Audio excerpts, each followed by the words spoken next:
મોટા બમ્પ નાની જનતા માળિયાહાટીના રેલવે ફાટક પાસે વાહન ચાલકોમાં ત્રાસ। માળિયાહાટી રેલવે ફાટક નજીક બંને બાજુ આવેલા અનિયમિત અને ઊંચા બમ્પ સામાન્ય લોકો માટે ત્રાસનું કારણ બન્યા છે। નાના વાહનોને અડફેટે નુકસાન પહોંચે છે અને માર્ગ પર અવરજવર ખોરવાઈ રહી છે। વાહન ચાલકોનું કહેવું છે કે ક્યાંક કોઈને ઈજાઓ થઈ શકે એવી સ્થિતિ છે। તંત્ર છે કે સૂતેલું? સ્થાનિક લોકો અને વાહન ચાલકો દ્વારા તાત્કાલિક કાર્યવાહી અને યોગ્ય સર્વેની માંગ ઉઠાવવામાં આવી છે।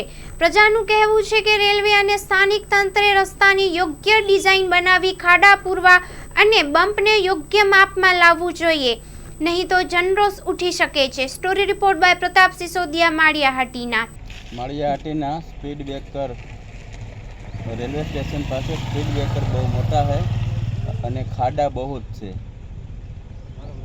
વારંવાર ગાડીને નીચે ચેમ્બરમાં અડી જાય છે, એટલે નુકસાની બહુ મોટા પાયે થાય છે। વ્યવસ્થિત કરવા